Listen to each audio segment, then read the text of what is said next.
Indubitably. Indubitably. Bro, I think I'm going to struggle to say a few words because of my retainer. Oh, yeah, you got a little list. Yeah, here and there I have it with certain words, but indubitably. Indubitably. Indeed. Let me make sure that we have some audio here. We are live. Yeah, we sound good. Sound good, look good. Good, we don't got no got no audio difficulties like we did last time. Last time, bro, we couldn't get this thing to freaking work. It does say 9. It does, right? Yeah, it was like 9 o'clock. Don't even look at the poster.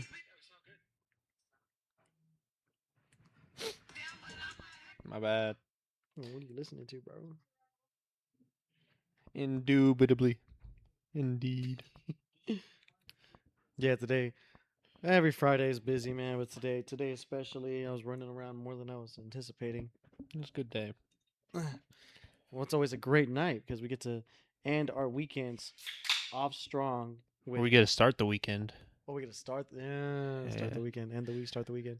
We get to start the weekend off strong with the #1 podcast in the world, Confessions. Subscribe if you haven't already. Hell yeah.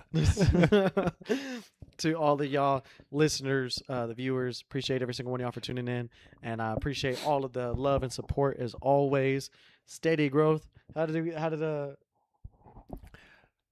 Fast growth. Wait, fuck. Slow growth. Lost. Something like that.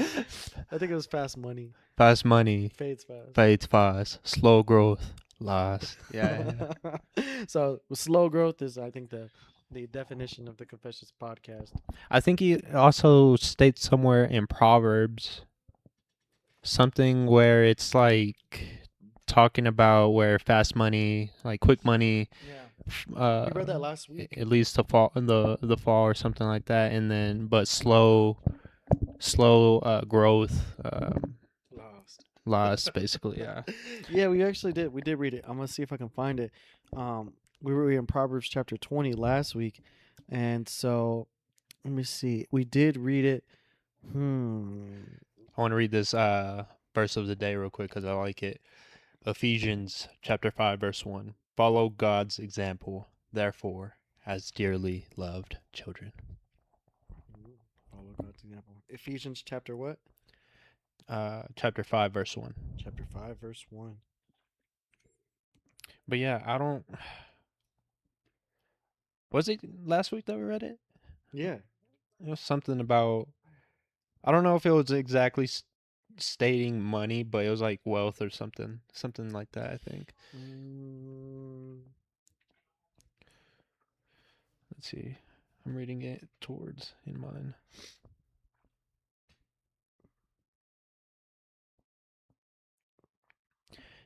Give us a moment, Confessions, please. Man, I can't find it. Oh, an inheritance gained hurriedly at the beginning will not be blessed in the end. That's it. What verse is it? 21. Let's see how it says. An inheritance claimed too soon will not be blessed at the end. Mm-hmm. Yeah. That's fast money fades fast. Exactly. That's what it's saying. Slow growth. Lost. What do you think, Jerome? I look up, I'm like... Are we frozen? Oh, no. I think we're frozen. Yeah, we're frozen right now. Check it on the thing. Let me see. Confessions. Are we frozen? If it's not one thing, it's another. What do you think, Jerome? Yeah, we're frozen right now.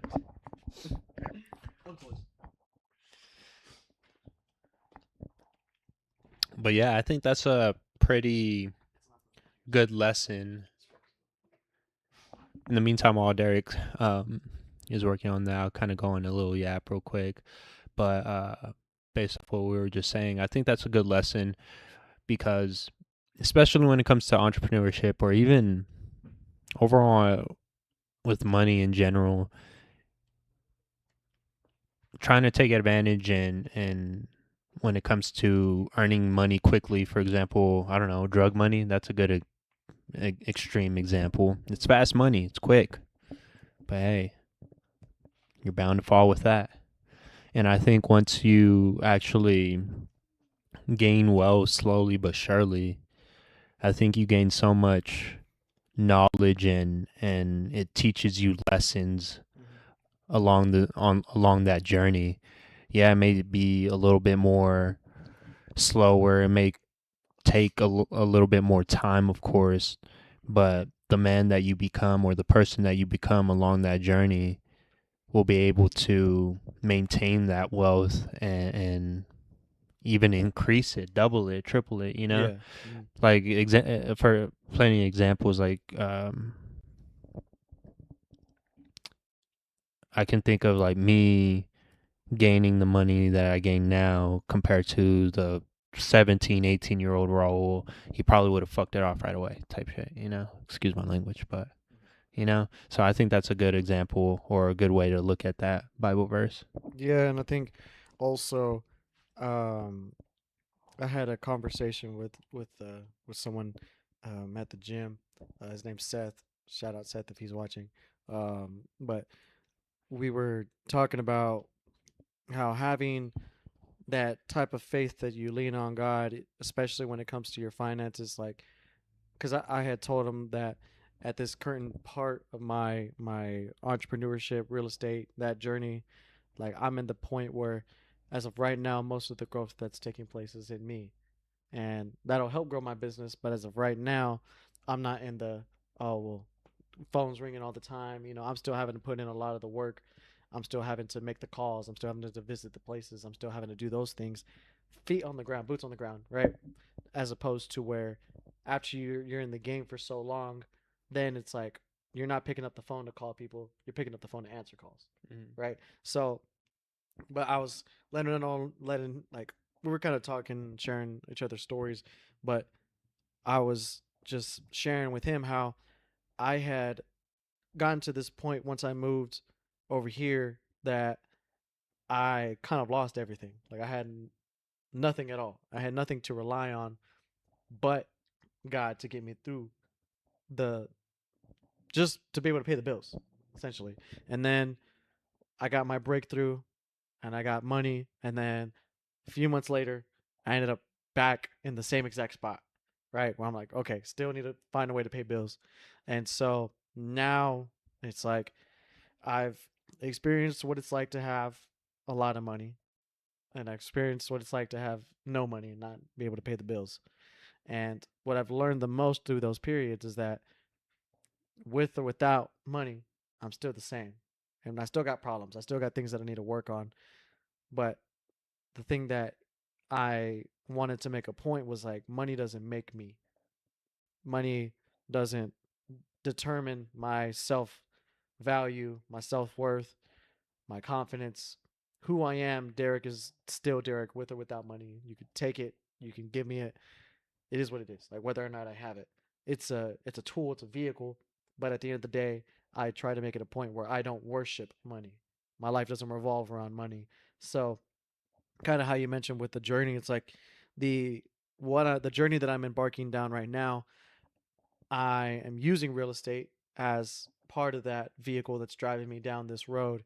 But at the end of the day, that's all it is. The journey is still, above all else, is to one be the best man of God that I can be, become the father, husband, son, uh, brother, nephew, and then eventually like uncle, and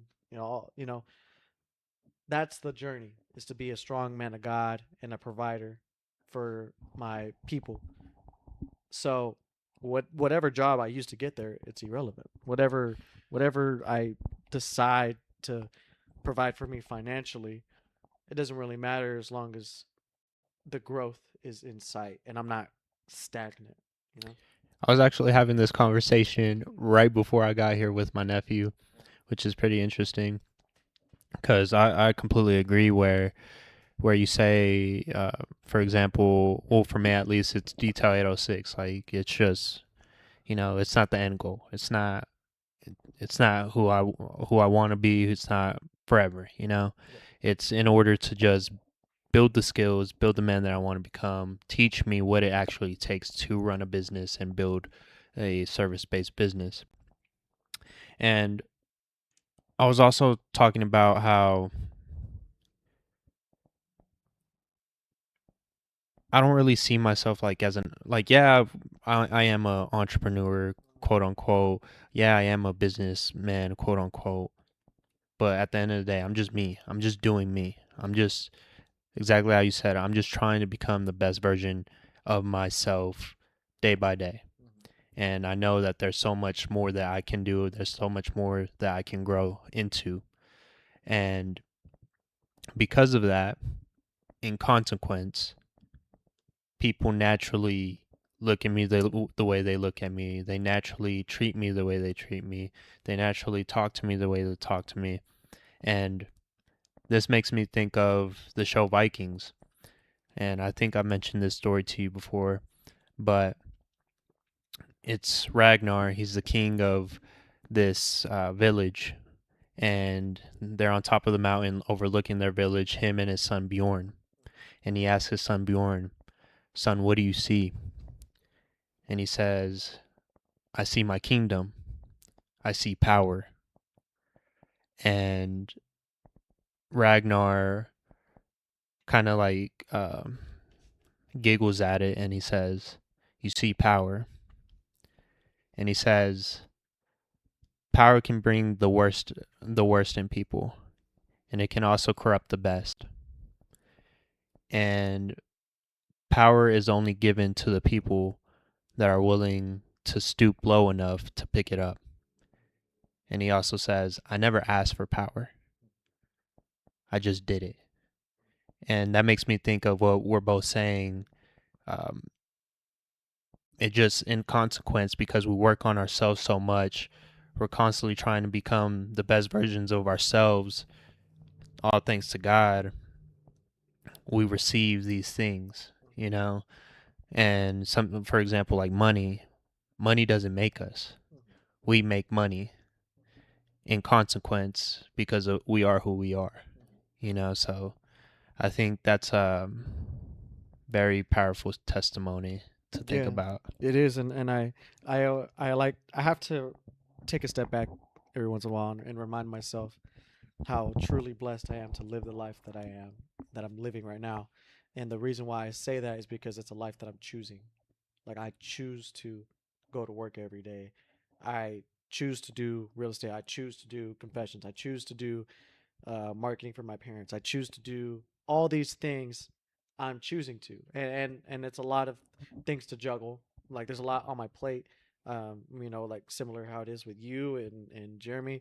We're men who are always having our hands dipped in a bunch of different buckets. Like we're scattered all over the place. There's people and things that are pulling for our attention and pulling for our our uh, yeah, pretty much just our focus essentially. And so I think about it and I'm like, man, how how blessed am I to be busy doing what I love instead of doing something that I don't. So I'm doing something that I hate. And how blessed I feel to have a sense of direction, a sense of purpose. Because I was floating around there for a while, not knowing what to do, not knowing who I was, not knowing anything about how I wanted to live my life and the man that I wanted to be. And then by the grace of God, I just kind of, just figured things out, especially as I've gotten closer to God, the more clearer the picture has become. It's like still like how we mentioned last podcast, like I was kind of stuck in the shadows in the darkness, trying to just wander aimlessly, like looking for a light switch or looking for a path. And then the closer that I started getting to God, it's like He's starting to turn on the light way in the distance, and I just started walking towards the light. And then I've been getting closer and closer, and then now I'm starting to see the whole image. Oh, okay, this is where I'm at. This is where I'm going. Yeah. I think for me, I mean, in a way, it's very similar, my interpretation of that. But it's like, at the same time, I have no idea. And I think of, I don't know if we read it in Matthew or in Proverbs, but it says something along the lines of God guides our next steps. Yeah, Yeah. that's a Proverbs. And in a way, like I see the end goal, right? We see the light at the end of the tunnel, like where we want to go to. Mm-hmm. But the question is on how do we get there? Yeah. What's the next step? What's like, what do I do? What do I do? What do I do? And that's something that I struggle with a lot sometimes, just because what we do, especially when it comes to entrepreneurship or winning in life, it's never guaranteed. Winning isn't guaranteed to anyone, you know? And you just have to constantly keep battling away, and Matter of fact, constantly keep chipping at it. I would say, especially at the beginning, it's losing, but losing is almost guaranteed to happen over and over. Like Mm. it's repetitive losses stacked up on top of each other until you learn, oh, this is how it works. Yeah, and That's how I'd say, at least in my journey. And I mean, I think I can speak for both of us, but it's just a lot of L's that eventually, it's like, you know, you gotta spend time in the game. Like life has to teach you have to learn those lessons over time. There's no way to learn them other than to just dive in and figure it out. yeah, But you're bound to just, even if you do win, it's kind of like how we've talked about before, where it's like running around with our heads cut off, just running around like a chicken with its head cut off, aimless. And then sometimes we win, sometimes we find, oh shoot, we found something, you know. hmm But how do we replicate that? How do we build that? How do we make it consistent instead of it just being an accident? You know, and I think yeah. that's a big part of the very first few years of, you know, entrepreneurship. And exactly how kind you're saying, yeah, especially towards the beginning. And in a way, I still feel as if I'm in the beginning, but you're just constantly losing, taking L after L, and just doing in a way, and just really surviving until eventually you gain enough experience to realize, okay, and then you take a step back and realize, oh, okay, hey, this is what works. This is what causes this in order to get this. Okay, let me try to replicate it. And then eventually you start to replicate it, and then you start to, oh, hey, that actually worked. Let me try this again. Boom. Oh, okay, hey, it didn't work this time. Let me tweak this little thing. And then you begin to dial it in. And I'm a firm believer of when it comes to winning, you just only have to be right once. You only have to win once. Then once you win that one time, try to do it again, and then in order you can replicate it and then just build from there. But I think I think I can say this for both of us as well, a really good, maybe painful at times, step in our journey that overall I think we can just give thanks to God, because I feel like we finally have a sense of direction and intention as well. I think intention's been the word of the year, especially this year. Being more intentional with the things that we do, with the actions that we take in every single little aspect of our life, not just with one little thing. It's with everything, with the people that we hang around, with the people that we talk to, the way that we talk, the things that we say, the things that we read, you know, it's intentional with every single second of our time. And after that, it's just giving time, because we're winning by doing this. We're winning by reading the word. We're winning by taking these actions, and eventually it's just going to continue to stack up to in order to and the great man Jerome arise. Brother Jerome, baby face. Hey, You're hey. As you can see, guys, I apologize for my fashionably late appearance. Apologize for interrupting your thought. Now we can start. But now we can. Now we can start. Now that As you can see, main a lot has character is happened this past year. here. But being intentional with time and allowing time to do its thing, and eventually it's going to lead us to where we want to go. Giving time. Yeah. And we were just touching on. I know it looks good. Looks good. Thank you. I was like, I'm tired of looking homeless, bro.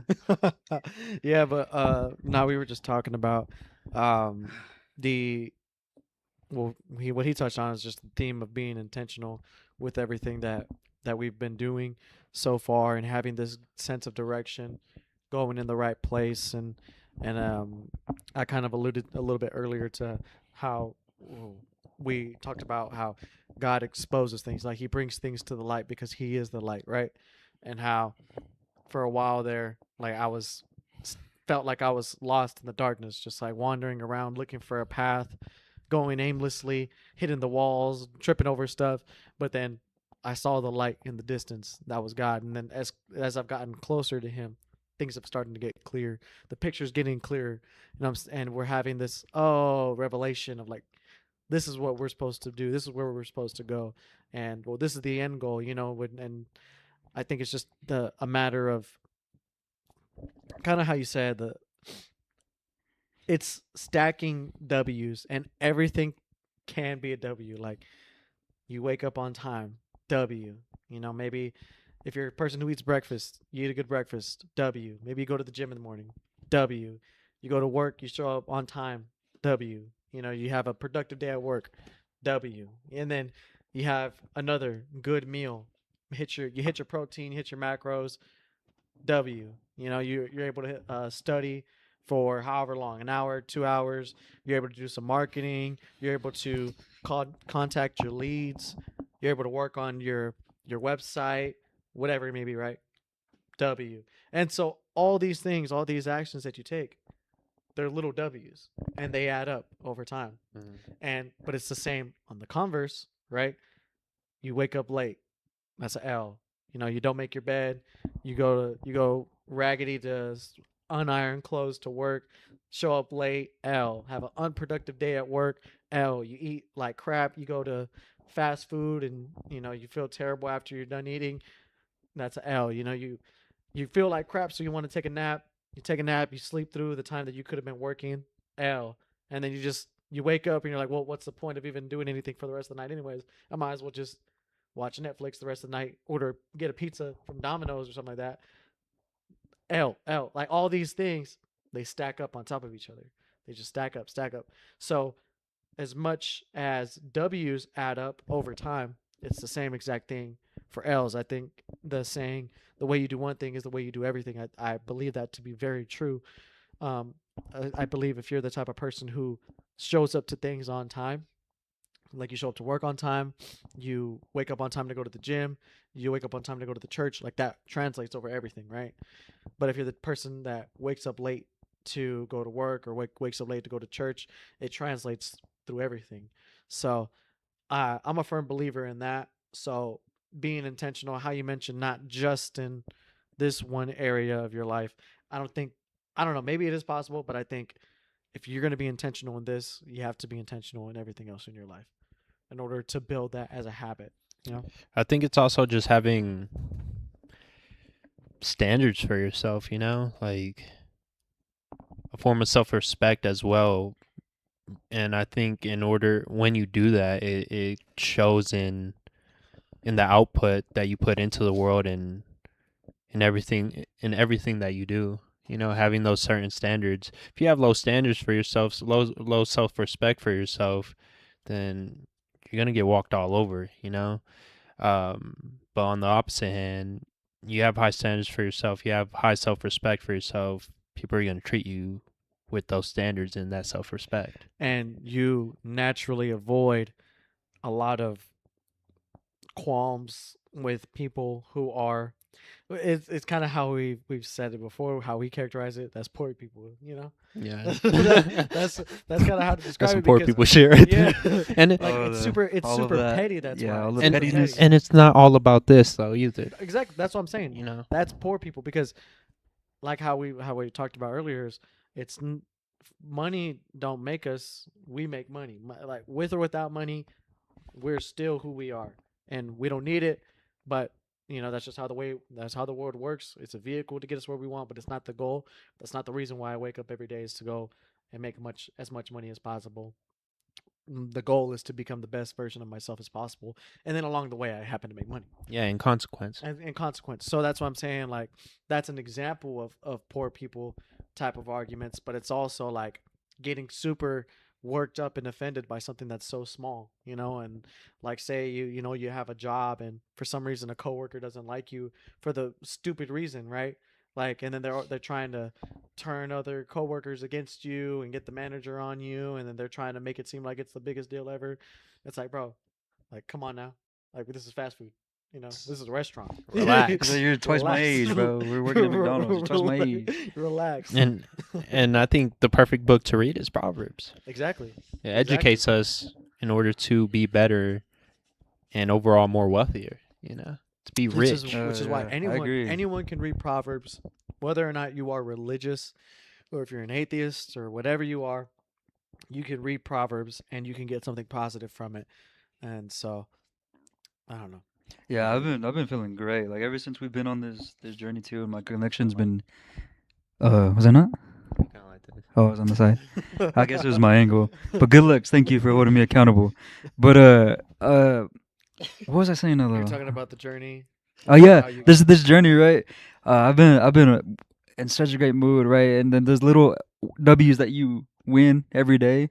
When I took a L, the L doesn't even hurt as bad anymore. I'm like, oh, like it just like bounces off my chest, because you win Monday, Tuesday, Wednesday, Thursday, Friday. Maybe you might take a slight L Saturday. Back then, I would be like, oh, my whole week was worthless.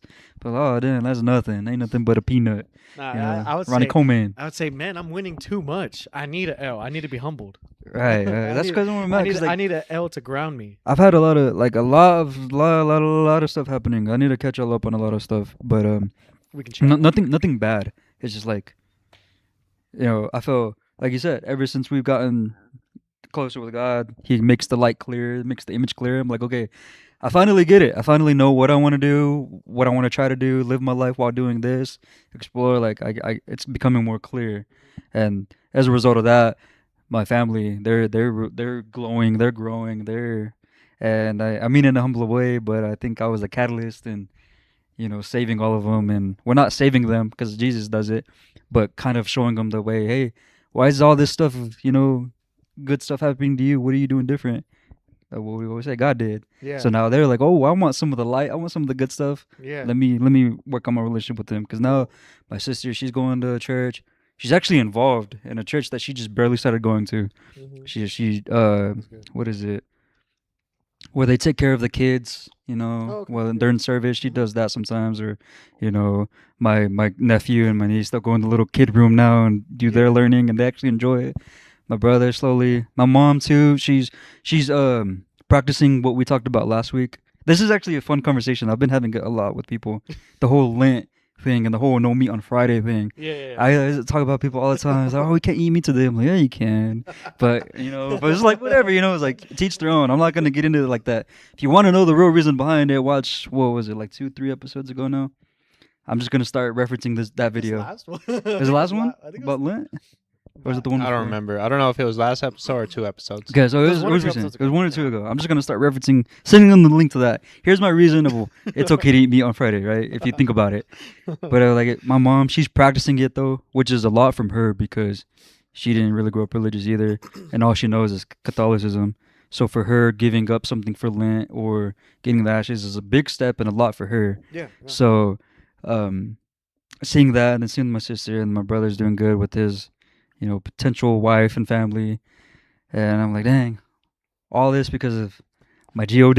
Yeah, and I think it's a product of also what it says in Matthew. I think it's 5, but whenever Jesus saying that we are the salt and the light of the earth, and when you think about literally what those things are, salt adds flavor to things, right? You don't want to eat food that don't have seasoning on it. Essentially, that's what it's alluding to. So we're supposed to, as believers, add some flavor. Like we should want people to be around us because we make it feel better. We make them feel good because just of how, whenever we walk into a room, it's like peace. It's warm. I think the way of describing it well is like I would always say like my parents' house was always a designated spot because you go to my parents' house and it's like, wow, this feels like a nice, loving home. Like I want to be here. Like, I want to be in this place because it feels good. Like if love is in the air, Yeah. smiles, laughter,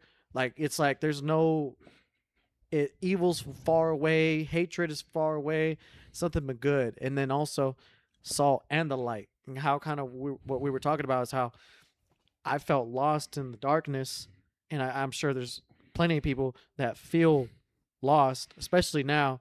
And they're directionless, they're aimless, they're just wandering around, they're tripping over themselves, they literally are lost, and we're supposed to be the light, the ones that help guide them towards the light, right? Maybe, the overall light is Jesus, but here we are with our little match or whatever, little torch, Minecraft torch, and we're like, no, come on, this way, right? This way. And so that's our job as believers, is to add flavor, to be the ones that people want to be around, because we make the environment better. And then also helping guide the lost, kind of how Jesus calls us sheep and he's the shepherd. In a way, we're called to make disciples. That's the Great Commission, right? Jesus says to go out into the earth and make disciples and connect with people who, our family members. I mean, the verse that you read where it's like, if you're saved, then your family, your whole household is going to be saved. But you're the catalyst, as you mentioned. And I think that's something that's a badge of honor to wear, right? Yeah, it's one of the things that I can wear proudly. I find myself walking more confidently, chest out, head high. Just eyes looking straight ahead, no down. I found myself doing a lot of that more lately, and I gave it all because of this and this journey that we're on. Um, but it's funny too. Just real quick mention, my mom actually gave up one of the hardest things for her. And that was alcohol. Yeah. And I'm like, dang, we're giving her a hard time. You won't be able to do it. You're gonna, you still like to go out. You still like to be with your friends. They're gonna influence you, a lot of temptation. And she's like, no, I'm gonna do it because it's what we talk about. It's that connection between her and him. Mm-hmm. It's between them two. She feels like she needs to do something for him because of how much she's been blessed and her family's been blessed. We've been blessed. Mm-hmm. She feels like that's the least she can do. And compared to Jesus, right, the shepherd leading the sheep, I'm the blind leading the blind. I don't know where we're going, but we'll make something happen. Compared to Jesus, I'm the blind leading the blind. But that's the thing. That's who God used in the Bible. He used the worst of the worst to become his apostles, his direct disciples, and they're the ones that ended up spreading, Christianity all over the world. But it's because of that. It's kind of like how we talked about last week, where talked about how we don't understand or something like that. Something about how God's the one that makes the paths, right? That's part of it. And man's steps are ordained by the Lord. How then can man understand his way? That's verse 24 in chapter 20 of Proverbs. And so how I like to interpret that is God uses people, right? And it could be, for example, someone who's a newer Christian, right? A newer believer who's just kind of getting the understanding, the flow of things, right? Doesn't know a lot, right? But is learning, it's new, right? So even though you don't know these as much as you can, you've already had this exponential growth, and now you're shining, you're feeling good, you're looking good, and your family is seeing that, they want a taste of it, and you're like, well, I don't know what I'm doing, but I know this is it right here, right? And so whenever they get led to Christ, you cannot say, well, it's because of me, right? It's like, because I don't even know what I'm doing. The only thing that you can point it towards is God, and I think that's why he likes using those people, is because there's no logical reason why they should be the ones, let's say a drug addict or a former prostitute, felons or whatever. They're the ones that are the biggest and they're leading people to Christ. They can't take the credit because they're like, look what I did with my life. I completely messed up. I can't take credit for any of this. The only thing I can do is say, hey, if you think this is impossible, nothing's possible without God. And so I think that's a good testimony to have, is like, I don't know what I'm doing, so the only thing that I can point to is God, right? He's the one that's doing it all, because he's working through you and you're just allowing him to, essentially, Kind of like when people say use me as a vessel. Exactly. That's what he's been doing to me lately. Exactly. And I know it's crazy to think, like, all this growth and all this, this journeys, like, dang, I'm just still in the beginning. I'm still barely gonna know. I'm barely in the book of Proverbs, and we're just getting started. But isn't that so exciting though? Like, doesn't Very that make exciting. you like excited for the future and hopeful that how much we've grown so much in just the past 21 weeks of reading the Bible consistently every single week, and to think there's still 64 books to read. So much more growth. There's so much more growth to read, So, yeah, that makes me excited. It makes me hopeful. And so, but without further ado, we need to get into the word. So, whose turn is it to pray? Oh. For some reason, I thought you already read it. What? The Proverbs. No. We were talking about it at the beginning, but no, we're not. We haven't. Oh, you're doing the little catch up in the beginning like usual. So what are we on? What are we on? We're on Proverbs 21. Whose prayer is it? I don't know. Is mine or you? I think I'm okay with it. I think you prayed last week. Did you? So if he prayed last week, is it my turn? I know, guys. I know our the routine. No, the I think I rotation- did it last time. I think I You did did it. it- Yeah. you The did it last rotation was off by a little bit because we forgot to pray that week before. Yeah. I know I did last time. I'll go ahead and do it. It's Yeah. all right. All right. All right. Dear Heavenly Father, thank you for another busy but great week. We look forward to what's to come. All this growth and all this wisdom you're providing for us, free of charge. It's the greatest thing we can ever ask for. We don't deserve it, but you still love us anyways. I want to pray for a great weekend, safe weekend. Pray for another great week as we move forward and keep everyone happy, healthy, and safe. In your name we pray. Amen. Amen. Number one podcast in the world. All right. We're in Proverbs chapter 21.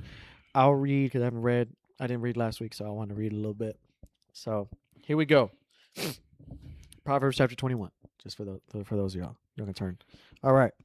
On life and conduct. The king's heart is like channels of water in the hand of the Lord. He turns it wherever he wishes. Every man's way is right in his own eyes, but the Lord weighs the hearts. To do righteousness and justice is desired by the Lord more than sacrifice. Haughty eyes and a proud heart, the lamp of the wicked is sin. The plans of the diligent lead surely to advantage, but everyone who is hasty comes surely to poverty. The acquisition of treasures by a lying tongue is a fleeting vapor, the pursuit of death. The violence of the wicked will drag them away because they refuse to act with justice. The way of a guilty man is crooked, but as for the pure, his conduct is upright. It is better to live in a corner of a roof than in a house shared with a contentious woman. The soul of the wicked desires evil. His neighbor finds no favor in his eyes. When the scoffer is punished, the naive become wise. But when the wise is instructed, he receives knowledge. The righteous one considers the house of the wicked, turning the wicked to ruin. He who shuts his ear to the cry of the poor will also cry himself and not be answered. A gift in secret subdues anger, and a bribe in the bosom, strong wrath. The exercise of justice is joy for the righteous, but is terror to the workers of iniquity. A man who wanders from the way of understanding will rest in the assembly of the dead. He who loves pleasure will become a poor man. He who loves wine and oil will not become rich. The wicked is a ransom for the righteous, and the treacherous is in the place of the upright. It is better to live in a desert land than with a contentious and vexing woman. There is precious treasure and oil in the dwelling of the wise, but a foolish man swallows it up. He who pursues righteousness and loyalty finds life, righteousness, and honor. A wise man scales the city of the mighty and brings down the stronghold in which they trust. He who guards his mouth and his tongue guards his soul from troubles. Proud, haughty, scoffer are his names, who acts with insolent pride. The desire of the sluggard puts him to death, for his hands refuse to work. All day long he is craving, while the righteous gives and does not hold back. The sacrifice of the wicked is an abomination. How much more will he brings it with evil intent. A false witness will perish, but the man who listens to the truth will speak forever. A wicked man displays a bold face, but as for the upright, he makes his way sure. There is no wisdom and no understanding and no counsel against the Lord. The horse is prepared for the day of battle, but victory belongs to the Lord. Proverbs chapter 21. That last one was a bar. Yeah, this one's pretty long. It was, but that last one, verse 31, that was a bar. I'll read it again. Yeah, I don't think I got the effect as much. Yeah.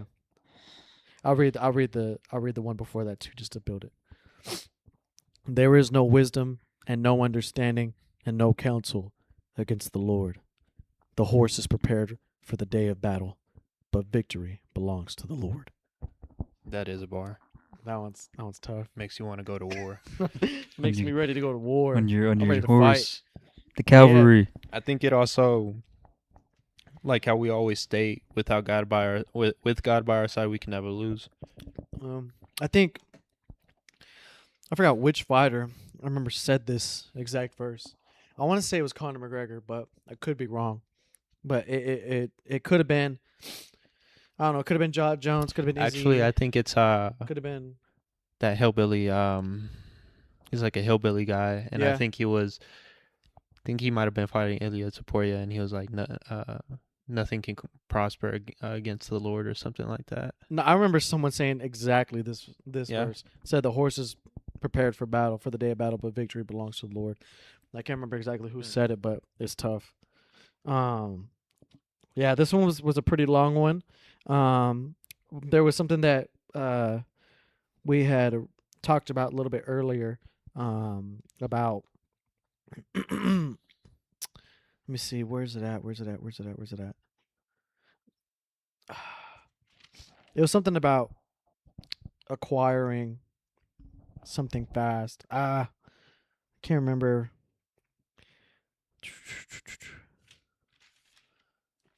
I don't know, Jerome. You got any points? The one that actually caught me right off the bat was, I don't know if it's the common one, but I think yours was saying a false witness. Verse 28. Mm-hmm. A lying witness will perish, but the one who listens will speak successfully. Isn't that like a common saying where like a false witness will perish? Is that this one, or does it mention it any few more times? You know, It You could remember probably that? mention it a few more times. You know how Proverbs is. Mhm. It does state things a few times over just so that we understand it. But I'm sure the message is the same. All right, about and then the other one, where was it? Oh yeah, 13. The one who shuts his ears to the cry of the poor will also Yeah. call out himself and not be answered. Yeah. Kind that of gets me thinking. I'm kind of guilty of that. one. Yeah. I really don't I like think we to. all are. What verse? I think we all are. Verse 13. I think I'll read it real quick. He who shuts his ear to the cry of the poor will also cry himself and not be answered.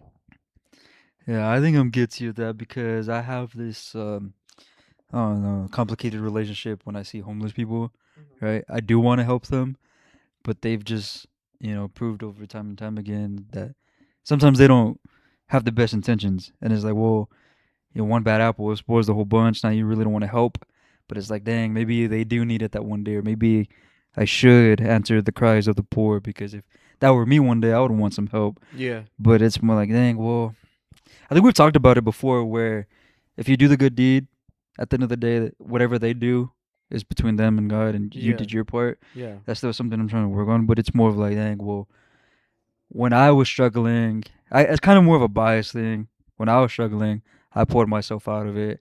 I got up and got better. I did it, and then here these people wanting handouts when I didn't get any. That's Yeah. just kind of like, I guess, a me thing, Yeah. and that's probably why I'm struggling with that, like a verse like that. No, and I think it's it's good to recognize, where you can identify yourself in the word, and I think when it comes to homeless or people who struggle with drug addiction and things like that. Or even if like someone were to ask me for money, I'd feel really hesitant giving it to them, unless they were like, okay, like I know, these like yeah, of Yeah. course. But if it was like a friend, an acquaintance from Plainview or from school, I'd feel kind of like iffy about it. Yeah, and I understand where your hesitation comes from in that, and I think it always goes back to what would Jesus do.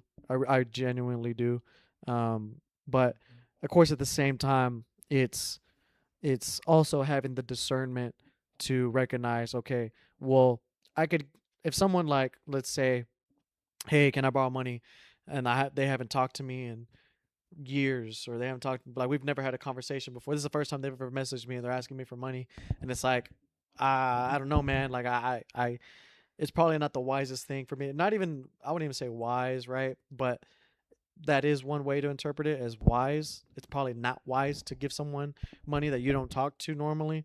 But at the same time, it's like, well, I know that more than likely you're going to be okay. I'm going to trust that you're going to be able to make your bills paid. But if it was someone who was like, I see who is maybe struggling, and I just an example is just a quick story. Like, not too long ago, I went to Circle K. I was just gonna give me some energy drinks, and I saw a homeless man there with his dog, and so I saw him and I was like, hey, do you want something?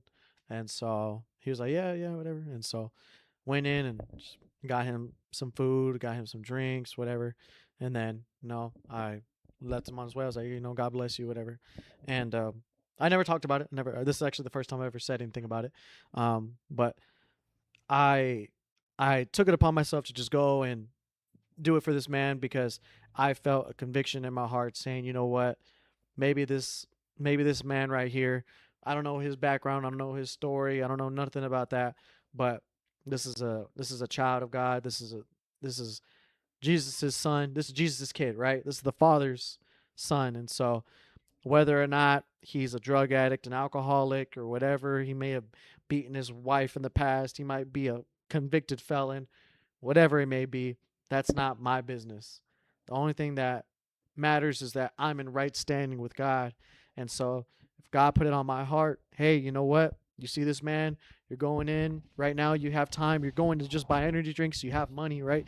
Like, clearly, if I have money to go buy some energy drinks, then I could give this dude, I can get him some food, right? And something to drink, some water. And so that's what I did. I just followed my heart, and I didn't ask him any questions about his past, nothing like that. We just had a normal Yeah, conversation, just a real quick interaction. just a real quick yeah. interaction, and then that was it. I moved on my way, and I just said, "Hey man, God bless you," and I went on. And so I also had my qualms with it, with giving to the homeless, but at the end of the day, the way that I see it is Jesus went to the most wretched people that you could think of, the ones that no one wanted to be associated with, and he sat with them, he ate with them, and he dignified them. Like, he forgave them for their sins, and he used them as his vessels to go out and preach the word. And then it's like, wow, if God could use that person, then shoot, me, I could probably be saved too if he could save this person. So I think that's really what it boils down to in my experience. Is just, you know what, whether or not this person could be the worst person on planet Earth, that has nothing to do with me. I'm just gonna go out there and I'm gonna help my fellow neighbor. And I think, especially for someone who, I do believe in, of course, as it says in the Bible, as it commands us to help the poor and help the needy, right? And I hear a lot of discourse on, hey, we need to raise taxes, we need to tax billionaires more, we need corporations to get taxed more so that we can help feed the poor, right? And I'm like, okay, I can hear that, but then at the same time, you're going to the store to buy some alcohol, and you pass by a homeless person and you don't give him any food, but you're expecting someone else to do it with someone else's money, right? Mm-hmm. And so for me, I'm like, you know what? I'm not going to rely on billionaires or corporations to take care of my people. Lone man. I'm going to do it my own self. If I really want to get it done, then I'm gonna do it myself. And I think if we all had some sort of mindset like that, where we, you know what, I'm not trying to lean on someone else.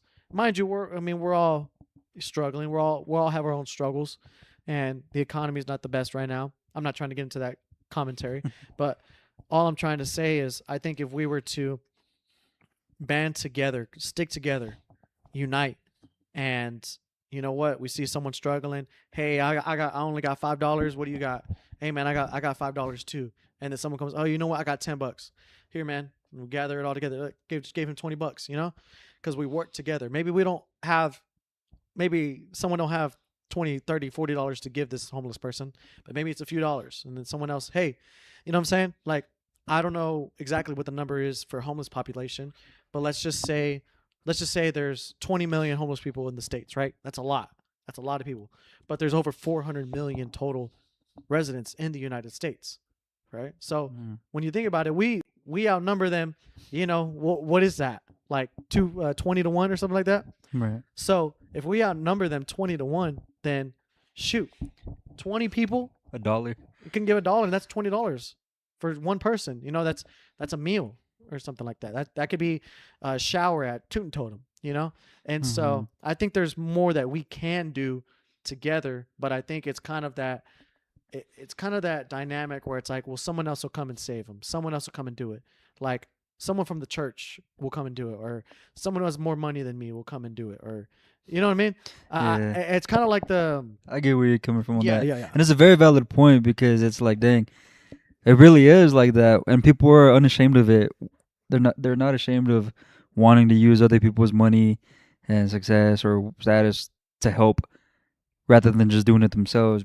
You know, no one's gonna do what you want to do better than you. You know, if you have something you're gonna do, but you could pay someone to do it, they're not gonna do it as good or as, you know, detailed as you would do it yourself. You're gonna actually make a difference with it. And I think also it's if it's your community, right?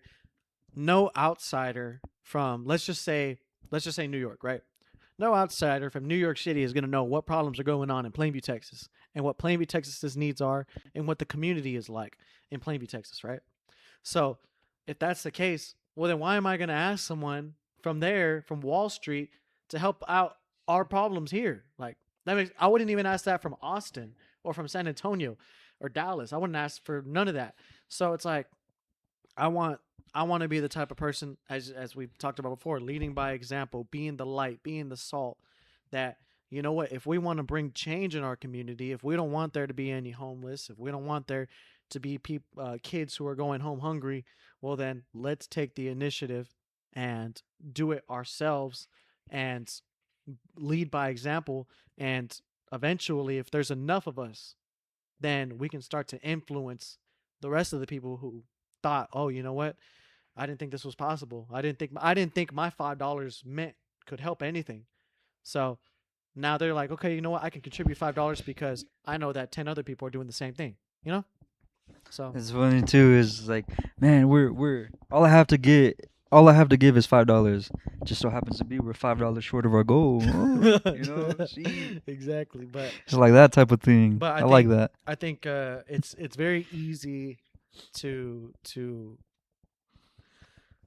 say that you can't give nothing whenever you're not rich, and point at the rich people to give everything, right? But you're equally as greedy, if not more so, because the $5 that you do have, you're gonna go use it on, you know, whatever a pack of cigarettes or maybe 2 tall cans or something like that.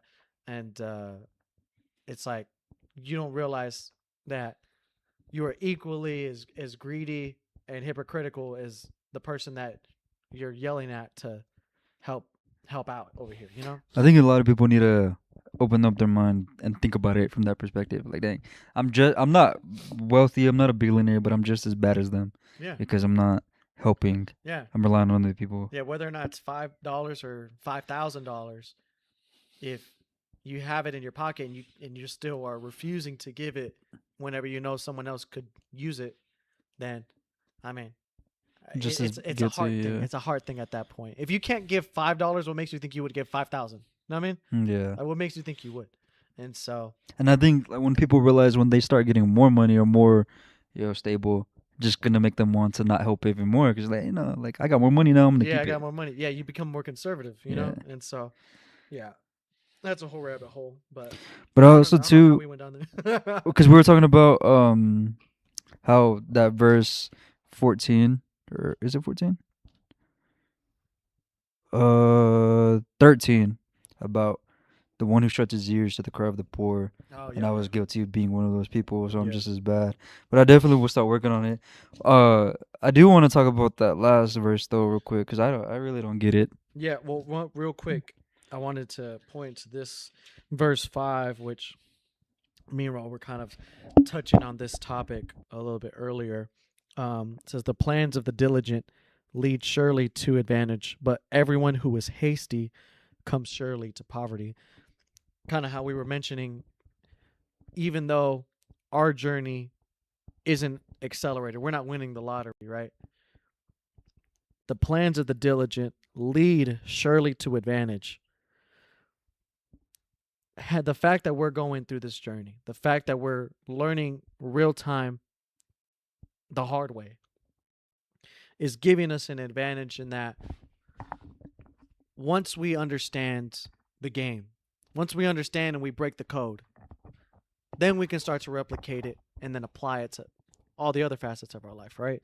But it says, everyone who is hasty, everyone which hasty or hastily means you're rushing, comes surely to poverty. And I think it's like the lottery effect, where you have people that win the lottery and then they're poor within the next few years, which I think it's like a 70% rate of people that win the lottery. They're back in poverty, and not only that, but they're worse off than they were before they won the lottery, because it's, like I said, it's a heart thing, and it's about whenever you live for money, whenever you worship money, that becomes your god. And money don't it won't save you. And a lot of times, money will lie to you and make you feel like, oh shoot, I can do anything. I'm invincible now because I have this money.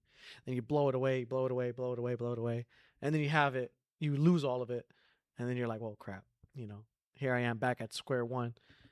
You rushed, you got the prize without going through the journey, right? You beat the game without actually going through the game. So you took a shortcut, and as a result, you didn't learn to appreciate what you had. You didn't know how to use it, and then you didn't know how to keep it, how to replicate it, how to keep winning, how to make that money last for the rest of your life. And so, whenever you have, say, the plan, whenever you are actually going through the journey, going through the process, you're learning all these things along the way. Oh, this is how this works, or no, this is how to best optimize my time in this way. Okay, you know what? This is the best tool I can use to help do this thing right here. This right here functions the best at this type, right?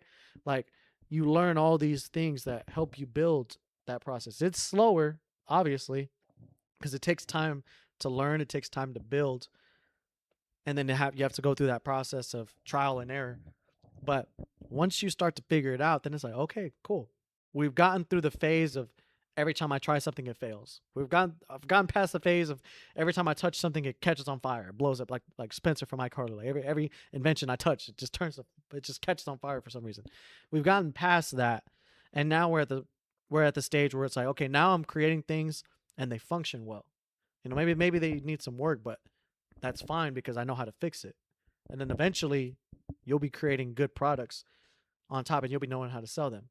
Whereas opposed to, let's say you have a product goes viral, sells off the shelves, you gain a whole bunch, and then now it's like, okay, what's the next thing? And you're like, oh shoot, I don't know. I have no idea how that even happened in the first place. It just kind of went viral. I got lucky, and then now you're kind of stuck. You have all this. Maybe you have wealth, maybe you have money, but you don't have anything else other than that. And if you don't have anything else other than money to rely on, well then more than likely you're going to lose it, because business is a game. It's weird. Business is literally, it's a game, it's systems, it's learning how to connect with people, it's building a cycle. It's a lot. Like, business is not just, here I have this product, buy it, you know? You could say it's that simple, but you have to have these foundations and structures set in place so that it's a full on system to make it work. But essentially what I'm trying to get at is if you get it fast, if you try to rush the process, you're going to make it worse for you and harder for you at the end. Yeah, I think,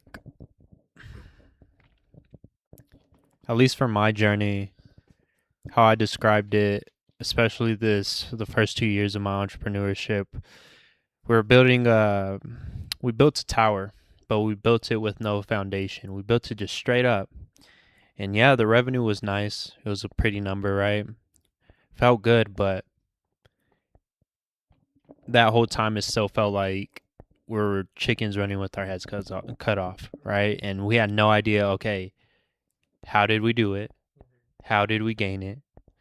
Where's it all at? Like, where's it all going? Like, Statement say I made this much money. yeah, like we I made. was like, why am I still broke? Where's it all at, right? And eventually, that tower's gonna. We touched base on this at the beginning of the podcast. Eventually, it's all gonna fall apart. Eventually, you're gonna lose it all, and we see it plenty of times with real life examples. For example, the people that win the lottery and lose it all in the first year. Or, for example, the kids that get ultra wealthy off of a crypto pump or whatever it may be, right? And they don't know how to do it. They don't know how to keep it. And they fade into obscurity a few years later. Exactly, they fall off, right? Mhm. Or those people that hit a one-hit wonder, they fall off, right? Yeah. And I think that's honestly one of the worst things that a person can go through, just because to get that high, to lose it, and you're constantly chasing it, and you don't know what it took in order to achieve that. And for me, at least, right, we built up the tower. Luckily, it wasn't as catastrophic.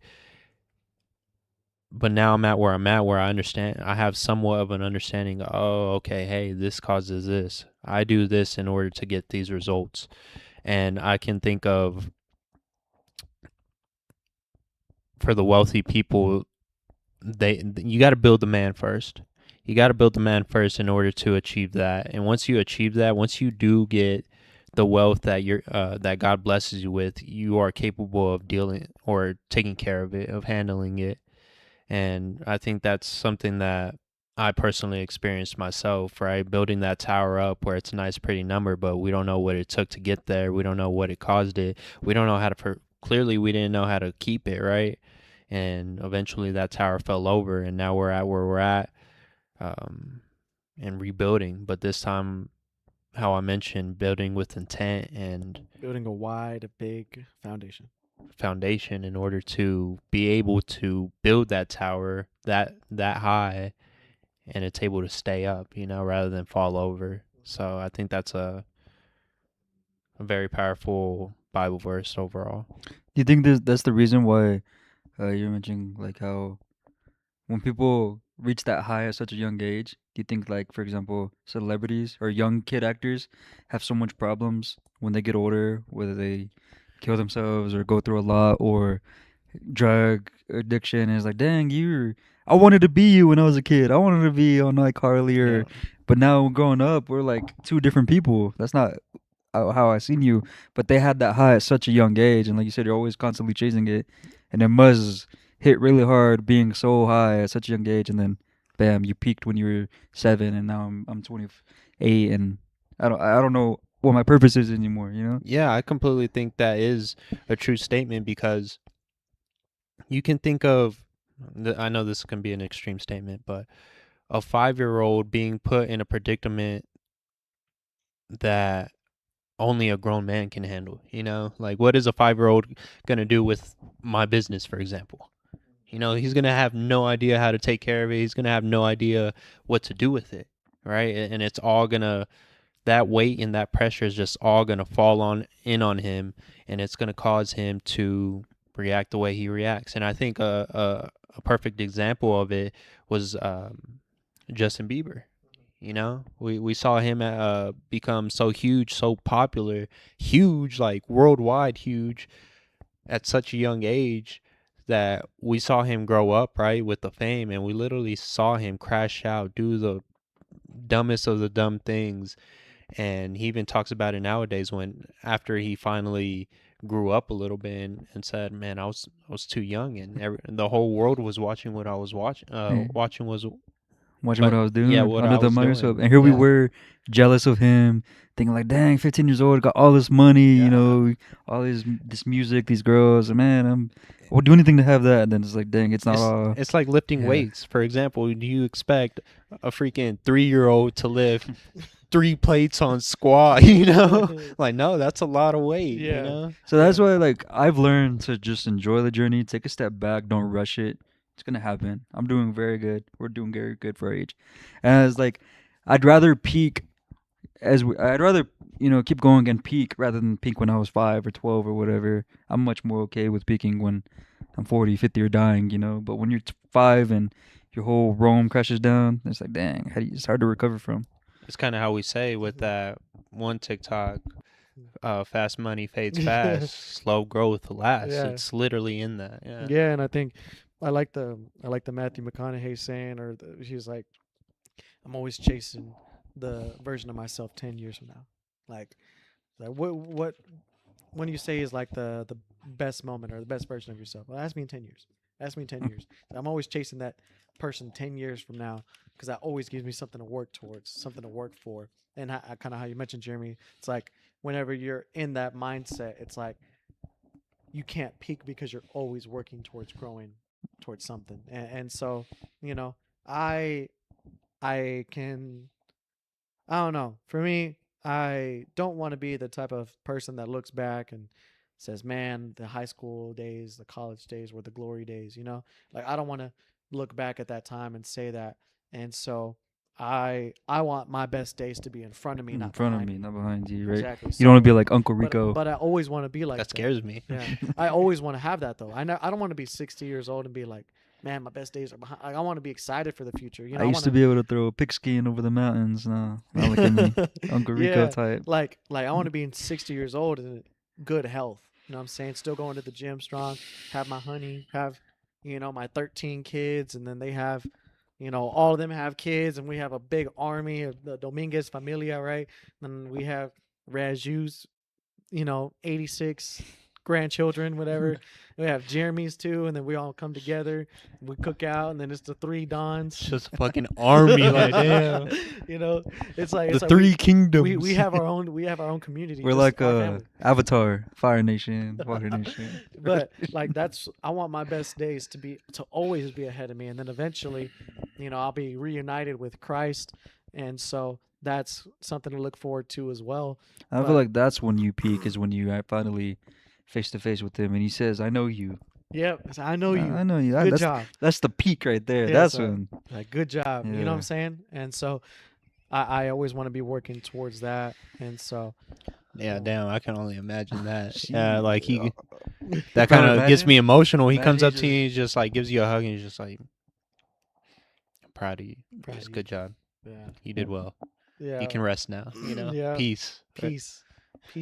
Oh my And gosh, it's just that. Yeah, It's like, dang, That's it all crazy. paid off. it all paid Yeah. off. Yep, all paid off. and it's then, just peace. and you then know? you see your family members. Maybe you like at that, by the grace of God, we're good and old, and then we see our parents in heaven with us, and we get to spend more time with them, and maybe other family members or friends that we lost that if we did, hopefully, they got to know Christ while they were on this planet. We get to reunite with them, and so that's something to look forward to. Yeah. And so that's what I'm saying. I want the best days to be ahead of us. I want to constantly be seeking growth and finding new ways to innovate and challenge myself, like finding ways to consistently be busy. And then whenever I'm 65, 70 years old, still working in my own ways, and then trying to be a great grandpa and whatever maybe, and then being a mentor. I definitely see myself trying to help out the next generation, and just being a Mr. Miyagi. You know what I'm saying? Like that's what I want to be in the future. That'd be awesome whenever I'm older. Just let me pour myself into the next generation of young men that are going to be the ones leading the world, And so, yeah, that excites me. But, That is exciting. and then, oh yeah, you said you wanted to touch on the last verse real quick. Yeah, I didn't quite get it. I know it's a bar, but Mine says, "The horses made ready for the day of battle, but victory rests with the Lord." okay, yeah, The mine's way that says I that see, kinda the way too. that I see that, which mine says, the horse is prepared for battle, for the day of battle, but victory belongs to the Lord. We, as it mentions, the horses is prepared for the day of battle. We are preparing ourselves, right? We're doing everything that we can. We're setting in place. We're going to the gym every day. We're eating right. We're reading the word. We're going to work. We're doing everything outside of work. We're building ourselves up. We're building the man, right? The horses. We're the men that are going into battle. We're the army of the Lord, right? But even though we're preparing ourselves, we're the ones, that are going to be out there fighting. Remember who's at the head. Who's the one that commanding the army? Who's the king? Who's the king of kings? It's Christ. So whenever we go out and we go out and conquer, we claim victory, we claim lands, we accomplish and we defeat the demons and the enemy, and we have these great feasts and stories to tell about our victory, right? It's not our victory at the end of the day. It's our Christ. It's our Lord and Savior Jesus Christ. It's God's victory.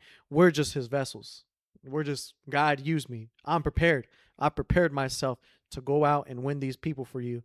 I'm prepared myself to go out and face these people, these wolves in sheep's clothing, these blasphemers, these demons in human form, whatever.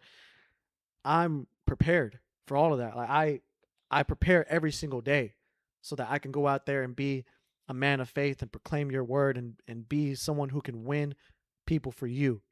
But at the end of the day, I'm not doing it for me. And there's no way I would be able to do it on my own. It's through Christ. So it's like when it says the horse is prepared for the day of battle, we're preparing ourselves. We're getting everything ready for the day of battle, whatever that battle may be. Like I said, it could be going out and winning people for Christ. It could be encountering or facing a demon in real life. It could be anything like that, right? We're preparing for that day. But victory, who's the King of Kings? Who's the one commanding the army? It's God. That's who's the one that gets the victory. We may end up, defeating the enemy, but at the end we say, no, you know what? No, it's not our victory. It's for the kingdom. This is for the kingdom of Christ. So that's how I see that right there. So that's what I'm saying. Like I can see kind of that, whenever I saw the fighter that it had, I can't remember. I'll look it up after this, but it's just, he was like, basically he was saying, I've done all the preparation. I've done all the work. I've done the groundwork. I'm ready to go to battle. But whether or not victory, that's for the Lord. That's for God. Like, I've done my job and I'm prepared to go in there. I'm ready to die. Maybe Habib. I know Habib spoke along those lines. I don't know. I can't remember for certain. He spoke like that. I know that. I don't know if it. But Habib's what is he? Islamic. Yeah. Yeah, I don't remember. But yeah, I think that's a pretty strong Bible verse, and the way you explained it also makes me think of, like, even on a smaller scale, like when we win, our fathers win. Yeah, You know. and I mean he's the Father. Yeah. But we can move on. I'm just looking through. What are we? Matthew what? Matt 15. Matthew 15. Bless you. You are blessed, sir. You are blessed.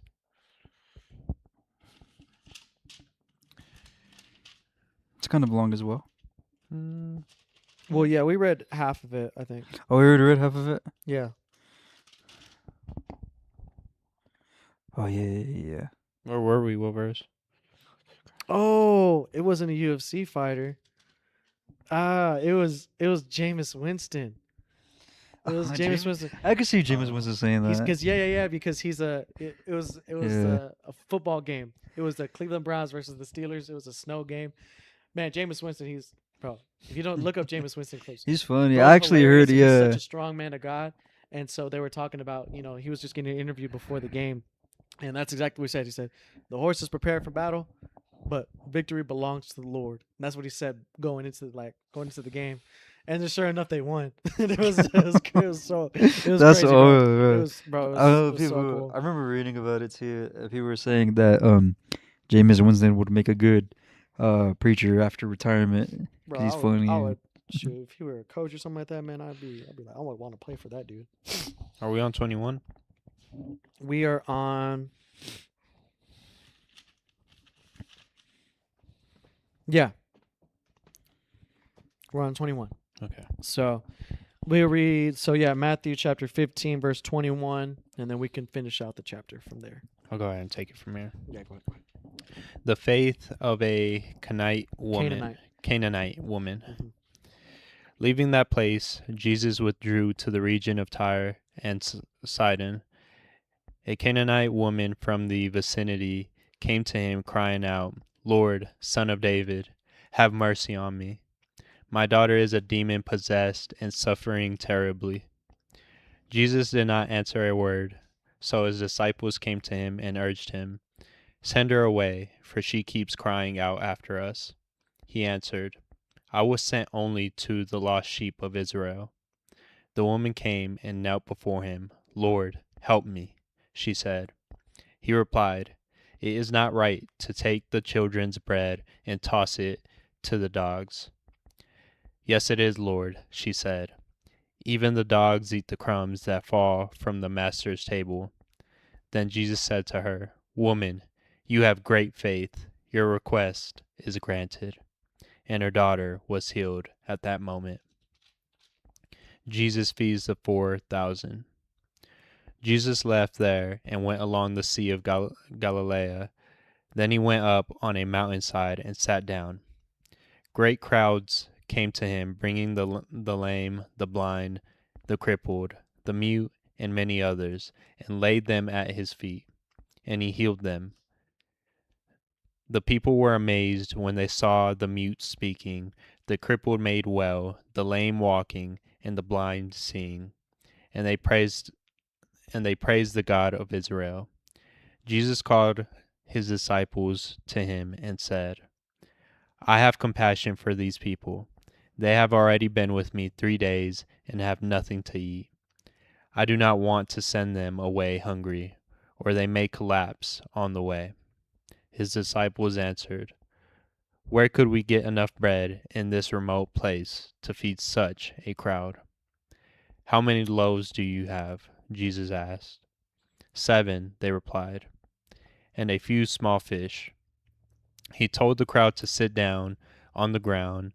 Then he took the 7 loaves and the fish, and when he had given thanks, he broke them and gave them to the disciples, and they in turn to the people. They all ate and were satisfied. Afterward, the disciples picked up 7 basketfuls of broken pieces that were left over. The number of those who ate was 4,000 men, besides women and children. After Jesus had sent the crowd away, he got into the boat and went to the vicinity of Magadan. Matthew chapter 15. This one's a lot. I would say this is one of the more powerful scriptures if you don't recognize it right away with the Canaanite woman. Just for reference, a Canaanite woman essentially is a Gentile, a non-Jew, which is why Jesus had said, "I was sent only to the lost sheep of the house of Israel." In a way, you can look at it as Jesus is testing this woman. Now, mind you, just to kind of come over, she's saying that, "Lord, Son of David, my daughter is cruelly demon-possessed." But he didn't listen to her. And even his disciples told him, "Send her away. She keeps bothering us." Right?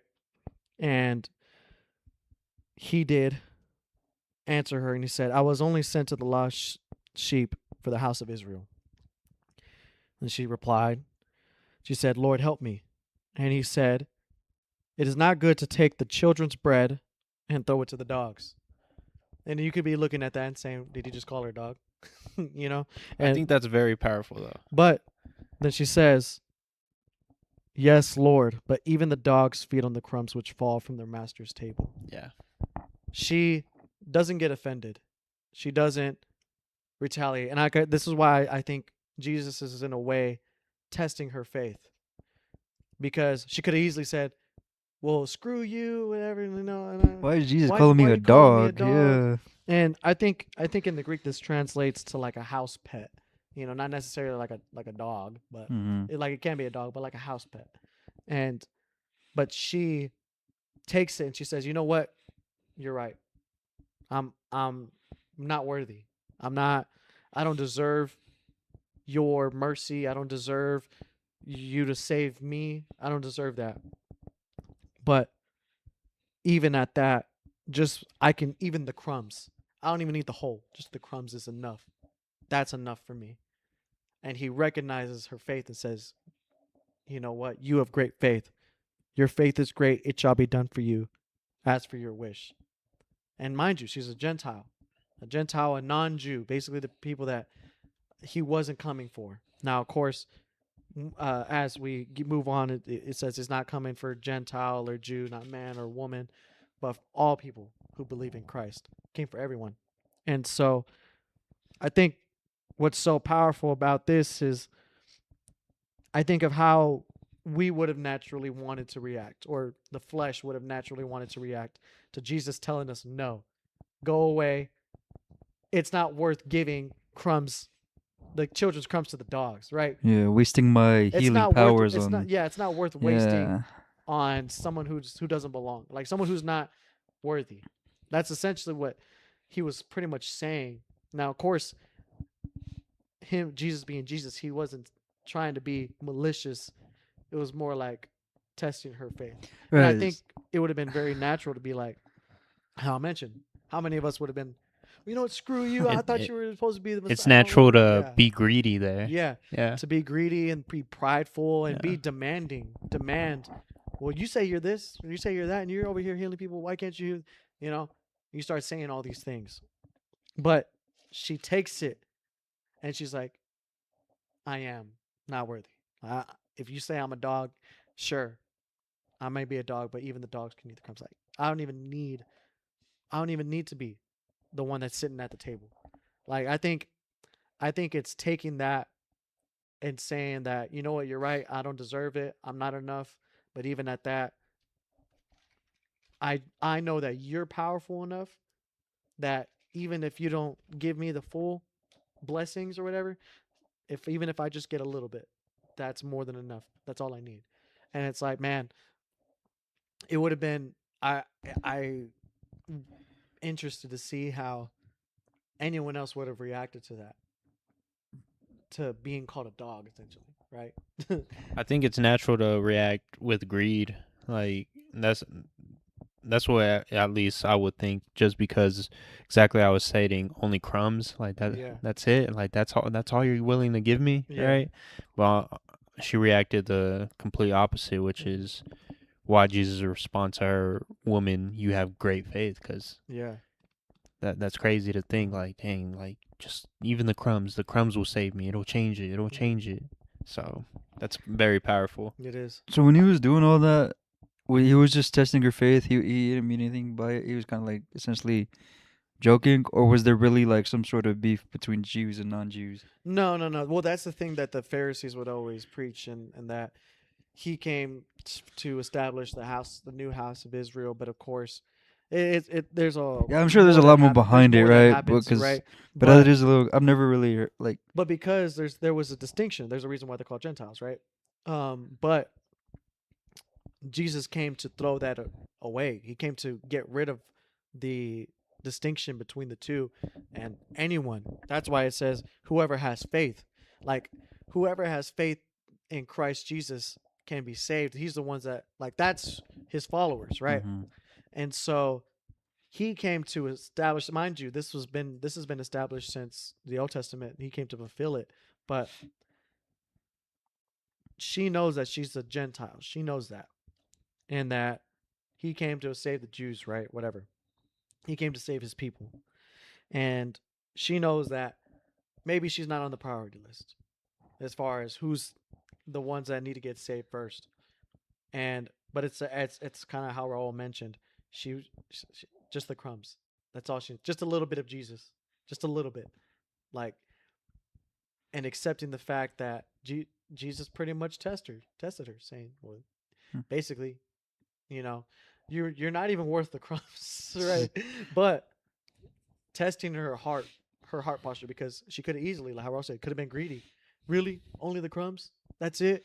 You're supposed to be God. Aren't you supposed to be all loving? Aren't you supposed to be the Messiah? Whatever. She could have easily done that, but no. She was like, "That's all I need," and that's what's so powerful about it. So only the Pharisees didn't like Gentiles. Well, it's the way that it was interpreted was the Messiah came to establish the new Israel, right? To save the Jewish people. And so there was a distinction between Jewish people and Gentiles, and they thought that only Jewish people could be saved. Hmm. And so that's why there was the distinction. Right. But Jesus came for everyone. He came for the world. And so that's why, people had that already in mind. Okay, so he was kind of just playing along with it to test their faith. Yeah. Okay, that all makes sense now. Yeah.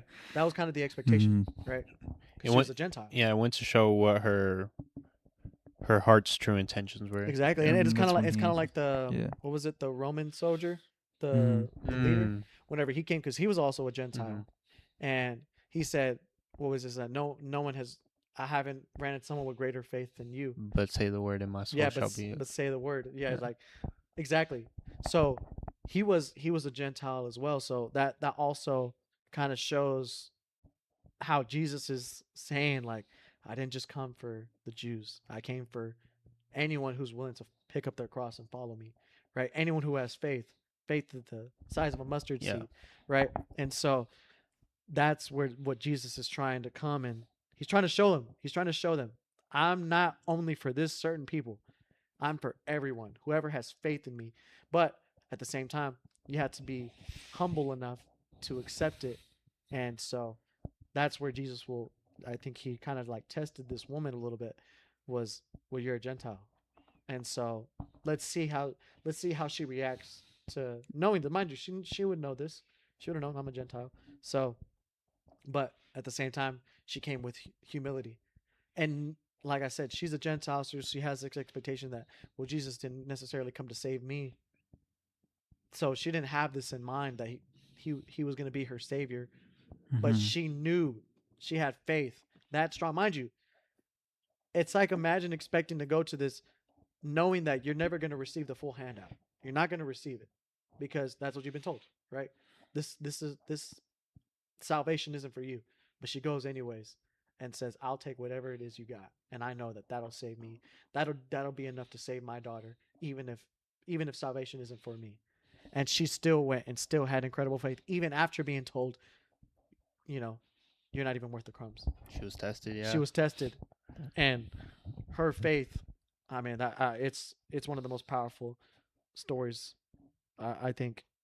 I don't know. It's a Yeah, once you powerful break story. that one down and you get an idea, I like it. And I think Yeah. that we all can relate and take inspiration from this, especially when you're going through a trial or a tribulation, those struggles.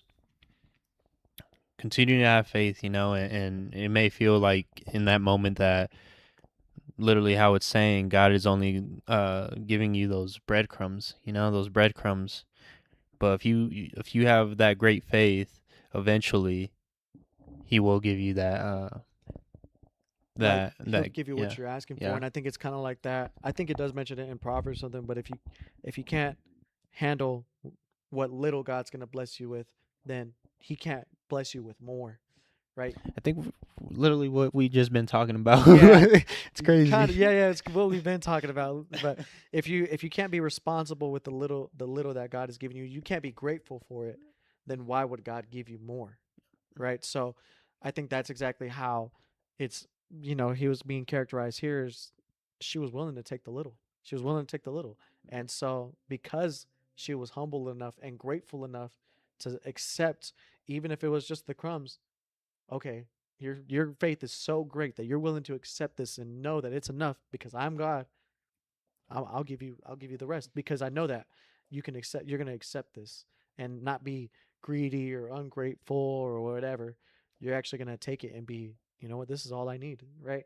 And so I think yeah, it's powerful. It's crazy how he's just walking around performing all these miracles, man. But also showing the Yeah. lessons, you know, Yeah. showing lessons behind Showing it. the lessons, and sometimes, and I think this is one of those stories where you gotta look at it more. You gotta read it, because it sounds like, what the heck did he call her, a dog? Yeah, I was You like, know what I "What? mean? I Like, thought Jesus was a being good, rude? nice Yeah. person. Yeah, I thought Jesus was nice, but I Mhm. think at the same time, it's like we have a misinterpretation of Jesus. He was a teacher, right? He was teaching. He was trying to teach these lessons, and so sometimes you got to go a roundabout way. Sometimes you got to teach lessons by, you know what?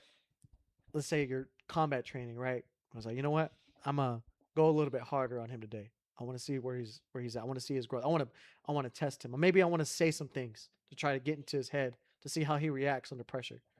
So sometimes maybe the teaching is a little bit more rough, but it's only because God wants to expose what's really inside of you. And whenever he exposes what's really inside of you, okay, you know what? We can work with this. You know what I'm saying? Like, let's say I say something, I get into your head, and then you retaliate, you get all angry, and you start lashing out, whatever. Say, okay, yeah, he has a lot of things that he needs to work on. He's not ready. He's not ready, right? But then, a few months down the road, you learn some lessons, and he does the same test again. This time, you stay cool, calm, and collected. You stay on the mission. You overcome the trial. Say, hey, he's ready. He's ready for, he's ready to level up. He's ready. So I think that's how we can look at it. In this case, it's Jesus. So sometimes God will sometimes, and this is in our lives as well, sometimes he'll throw things our way to see where we're at. Where's our heart? Like, kind of like how we said, like, whenever he said, if you're trying to overcome this sin, this demon, it'll come back seven times stronger. So it's like you're trying to overcome this one thing. Let's say it's alcohol, right? And I want to stop. But then, next weekend or the weekend after, there's a big old party. All your old friends that all you used to drink with all the time, your family members that you drink with all the time, now they're all coming. We're having this big party. Now he's testing you. Okay, let's see. Let's see where you're at. How bad do you want to stop How drinking? How bad are you? And then let's say you overcome it. It's like, you know what? Okay, you know what? Because you were faithful to me, now the blessings are gonna come. You know what I'm saying? It could be forgiveness, right? It could be you're holding this thing in your heart, hatred towards this one person, unforgiveness towards this one person, and God is going to use that. Okay, you know what? I want this person to offend you again, just to see if you're going to forgive them or not. And so they push you, you retaliate, whatever. You're not ready. But then, if let's say you take the opposite route, they offend you again. You know what? I forgive you. God bless you. You know what? Whatever. And then God sees that. Oh, my faithful servant, how great is your faith? Let me give you all that you're asking for. Let me bless you. How does he say it here? It shall be done for you as you wish.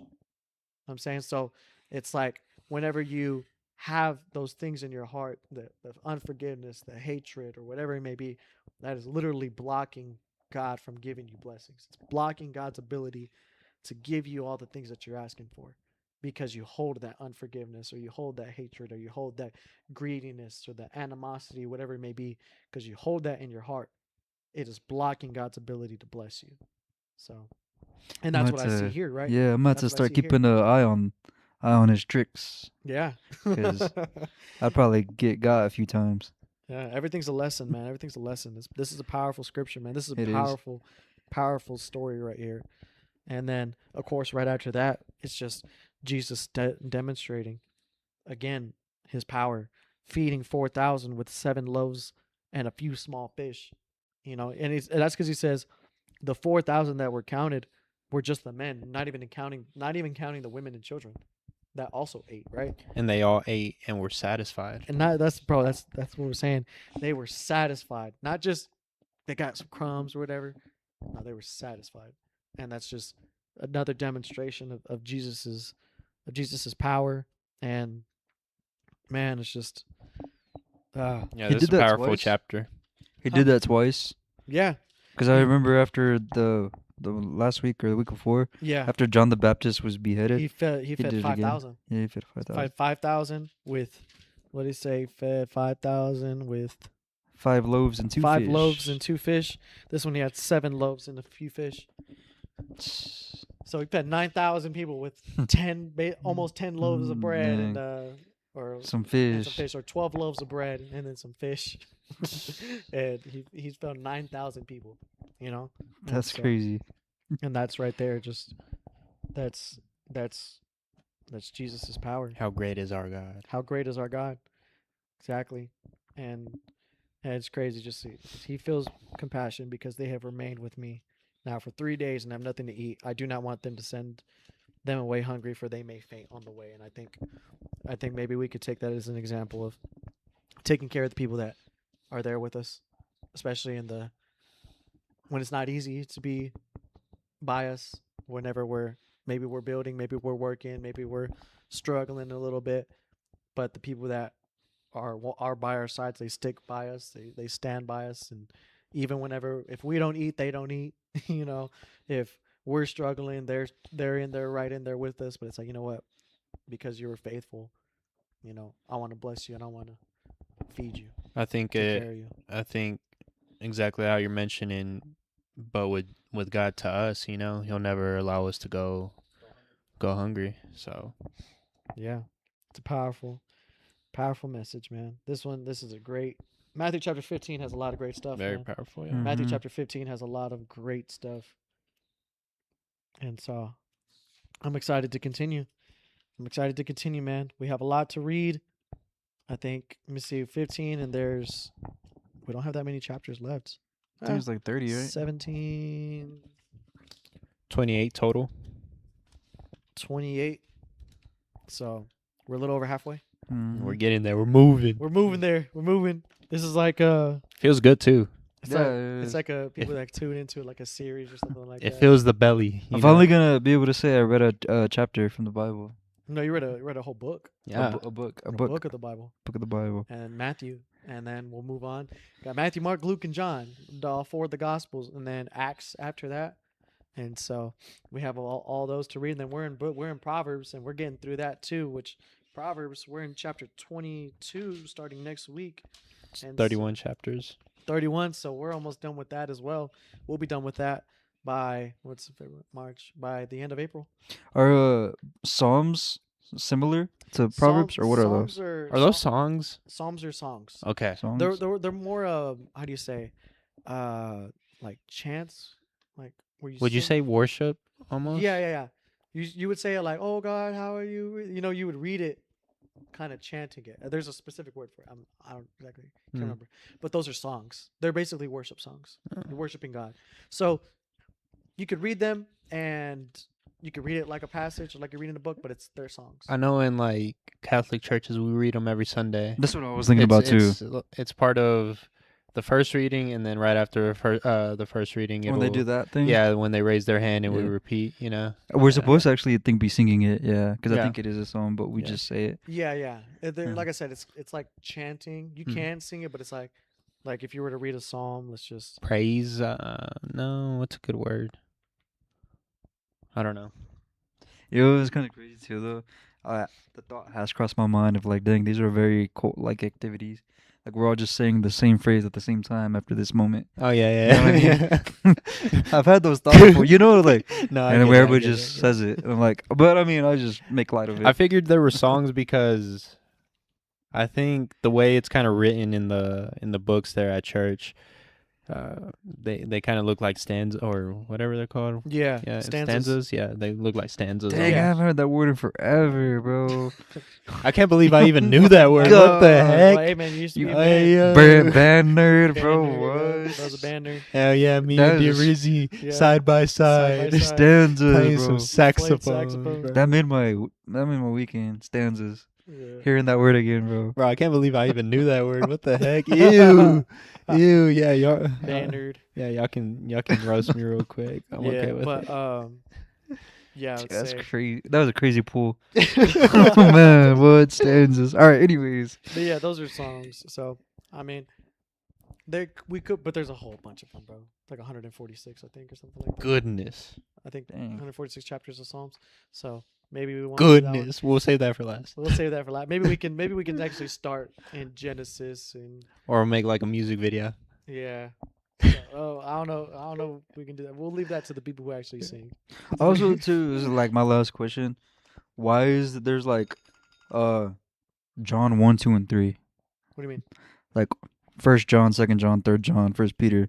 So why aren't they just all together? Because you got John, right? After Mark, Luke, John, Yeah. and then at the end, when you're getting close to the end, Oh, like yeah, 1 John, Peter, 2 John, 2 3 Peter, John, yeah. 1 John, 2 John, yeah. Those are just I don't know. I think well, Maybe it's multiple books written by them. yeah. I guess you would say that. Hmm. You would say that they're multiple books written by Because them. you even see Or that they with could Corinthians. be, or they could be different Johns. right? Okay, Mm. that would make sense. Because there's too. like, remember there was John the Baptist, then John the Beloved, which John the Beloved was Jesus's brother, and so like you True. could have different Johns. That's more what is the word? Theology. Mhm. So that's like so we can do research whenever we actually do those, which I want to start doing more, like contextual, so that we understand the settings of where we're at. As of right now in Matthew, Mark, and Luke, like I know most of the settings, but once we move forward, then it's like I have to it'll do be important- some It'll be important to do some some more context. get some context. Because I have heard that Proverbs and Matthew are like uh, for most people, that's a very good place to start. It was like, hey, Yeah. you can get into it right yeah, there. absolutely. And so, well, that was great, man. This has been a great episode of the Confessions Podcast, number one podcast in the world. And, Subscribe. yeah, subscribe if you haven't already. Tune in next week. We'll be back at it, and the week after, and the week after, and the week after. And we're just continuing this train. We're keeping the ball rolling. A lot of exciting things going on individually and together and with Confessions. And I hope that y'all are also growing, also learning, also, excited for what's to come in the future. So we appreciate every single one of y'all for tuning in. If you've listened this far, you're a real one. That means you're a real follower, you're a real subscriber, and you're trying to grow your relationship with Christ. So that's awesome. And appreciate you. Love you. And yeah, Love y'all. love y'all.